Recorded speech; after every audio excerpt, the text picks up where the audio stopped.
Assalamualaikum warahmatullahi wabarakatuh. Di sini saya akan memperkenalkan diri saya terlebih dahulu. Perkenalkan, nama saya Berlian Triwayuni, NIM saya 3520220013. Saya dari Prodi Pendidikan Sejarah dari Universitas Muhammadiyah Palembang. Di sini saya akan menjelaskan tentang Kerajaan Sriwijaya. Yuk simak di video berikutnya ya. Sini. Yang pertama, saya akan menjelaskan berdirinya Kerajaan Sriwijaya. Sriwijaya merupakan salah satu kerajaan maritim dengan corak Buddha yang sangat besar pada masanya.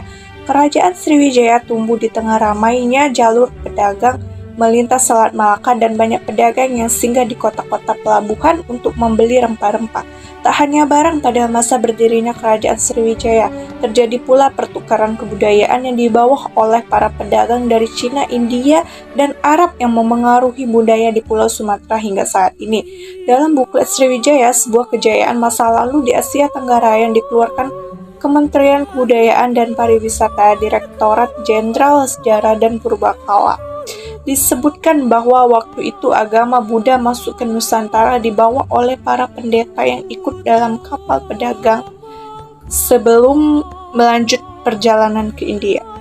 Dan ada juga pembentukan dan pertumbuhan Kerajaan Sriwijaya. Sementara pada abad ke-7, Kerajaan Sriwijaya didirikan oleh Dapunta Hyang Sri Jayanasa di daerah Palembang, Sumatera Selatan, bahwa Dapunta Hyang memerintah Sriwijaya selama 31 tahun, yaitu sejak 671 hingga 702. Selama menjadi raja, Dapunta Hyang memperkuat armada perangnya. Dengan armada perangnya, Dapunta Hyang melakukan ekspansi wilayah kekuasaannya.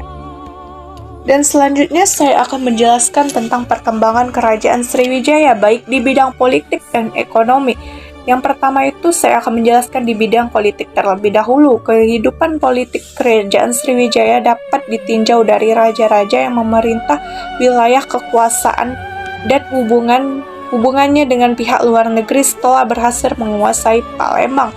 Ibu kota Kerajaan Sriwijaya dipindahkan dari Muara Takus ke Palembang. Dari Palembang, Kerajaan Sriwijaya dengan mudah dapat menguasai daerah-daerah di sekitarnya seperti Pulau Bangka yang terletak di pertemuan Jalan Perdagangan Internasional, Jambi Hulu yang terletak di tepi Sungai Batanghari, dan mungkin juga Jawa Barat atau Tarumanegara. Selanjutnya saya akan menjelaskan tentang ekonomi.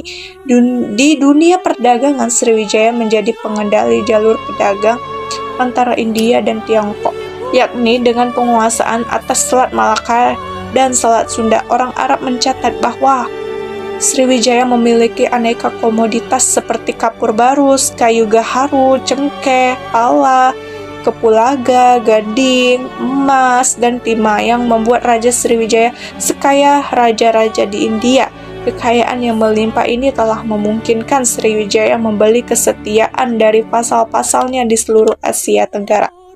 Baik, selanjutnya saya akan menjelaskan sumber-sumber Kerajaan Sriwijaya yang dari dalam negeri terlebih dahulu. Yang pertama itu ada Prasasti Kedukan Bukit. Prasasti Kedukan Bukit atau dekat Palembang, Prasasti Kedukan Bukit ditemukan pada pertama kali oleh orang Belanda bernama C.J. Batenbourg pada 29 November 1920 di Kedukan Bukit Palembang, Sumatera Selatan, di tepi Sungai Tatang, anak Sungai Musi. Ukurannya tergolong kecil, yakni berupa batu berukuran 45 x 80 cm. Dan yang kedua ada Prasasti Talang Tuo. Prasasti Talang Tuo merupakan salah satu peninggalan yang berasal dari Kerajaan Sriwijaya.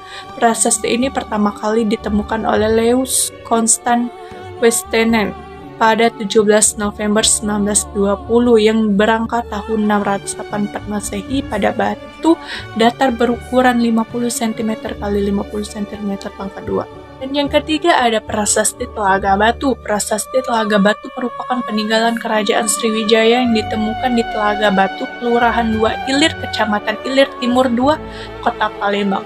Meski tidak berangkat tahun, prasasti yang ditemukan pada 1935 ini diperkirakan sejaman dengan Prasasti Kedudukan Bukit dan Talang Tuo, yakni berasal dari abad ke-7. Dan yang keempat ada Prasasti Kota Kapur. Prasasti Kota Kapur ditemukan di situs Kota Kapur, Kecamatan Mendaus Barat, Kabupaten Bangka, Provinsi Kepulauan Bangka Belitung.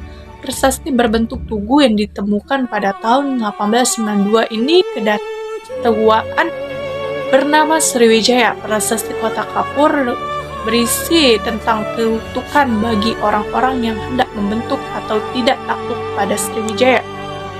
Dan yang kelima ada Prasasti Karangbehari. Prasasti Karangbehari adalah prasasti dari zaman kejayaan Sriwijaya, ditemukan pada 1904 oleh seorang kontrolir Belanda bernama L.M. Berkhout. Prasasti ini terletak di Desa Karangbehari, Kecamatan Pemenang, Kabupaten Merangin, Jambi.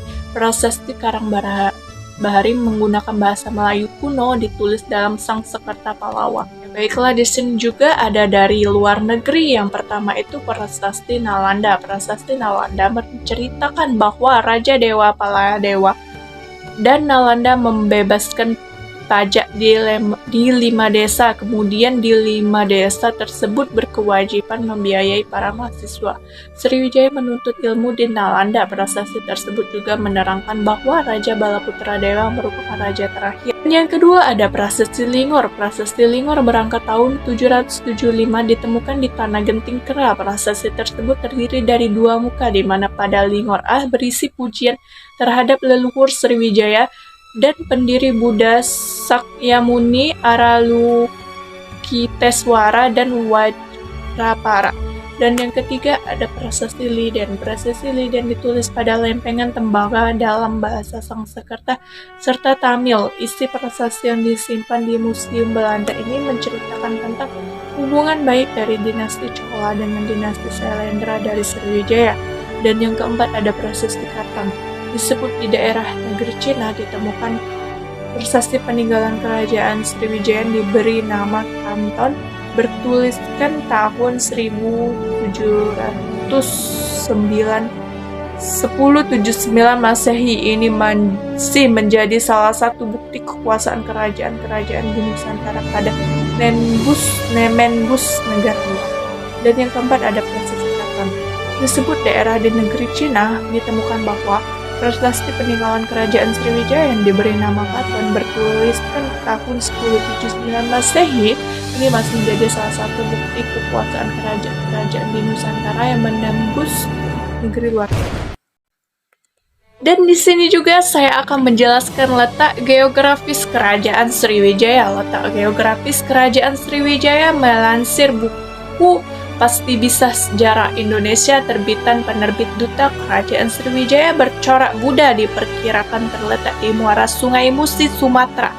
Kerajaan Sriwijaya adalah kerajaan terbesar kedua setelah Majapahit yang berdiri. Oke, baiklah, yang terakhir di sini saya akan menjelaskan tentang faktor kemunduran dan keruntuhan kerajaan Sriwijaya. Ada 6 faktor. Yang pertama itu peperangan dengan Jawa. Kendati makmur, raja-raja setelah generasi Sri Marawijaya disibukkan oleh peperangan dengan Jawa pada tahun 922 Masehi dan 1016 Masehi. Dan yang kedua ada tingginya bea masuk pelabuhan. Bea masuk ke pelabuhan dan kondisi politik di Asia Barat dan Asia Tengah mengakibatkan lesunya pelayaran di wilayah kekuasaan kerajaan Sriwijaya. Bea masuk pelabuhan merupakan sumber perekonomian penting bagi kerajaan Sriwijaya di Sumatera, seperti dikutip dari Sejarah Islam Indonesia. Dan yang ketiga ada serangan kerajaan Cholamandala. Kerajaan Sriwijaya mengalami kemunduran ketika diserang Raja Rajendra Chola, penguasa kerajaan Cholamandala, India. Penyerangan Cholamandala ke Sriwijaya terjadi 2 kali pada tahun 1007 dan 1023 Masehi, disusul penawanan Raja Sri Sangramawijaya. Menurut Mahadewa Adiseta dalam mengenal kerajaan-kerajaan besar Nusantara, penyerangan Cholamandala terhadap armada kerajaan Sriwijaya disebabkan oleh persaingan bidang perdagangan di pelayaran. Dan yang keempat ada lepasnya wilayah kekuasaan. Penyerangan oleh kerajaan Cholamandala tersebut membuat kerajaan Sriwijaya lemah dan banyak daerahnya melepaskan diri dan kekuasaan raja. Sejumlah kekuatan di wilayah kerajaan Sriwijaya pun mulai berani berekspansi di luar Nusantara, seperti Jambi yang mengirim utusan sendiri ke Cina pada 1082. Dan yang kelima ada ekspedisi Singasari. Ekspedisi Pamalayu dari Singasari, Jawa Timur terjadi pada 1275 Masehi. Ekspedisi ini merupakan sisa untuk melemahkan kekuasaan politik dan ekonomi Kerajaan Sriwijaya atas Selat Malaka dan daerah jajahannya. Di samping itu, ekspedisi ini merupakan atas Kerajaan Singasari untuk meluaskan wilayah kekuasaan ke Sumatera. Dan yang terakhir, yang keenam, yaitu ekspansi Cina ke Asia Tenggara. Ekspansi Cina ke Asia Tenggara pada masa Kubilai Khan dari Mongol diteruskan oleh dinasti Ming. Ekspansi ini melemahkan kekuatan Kerajaan Sriwijaya yang semula berkuasa hingga Filipina.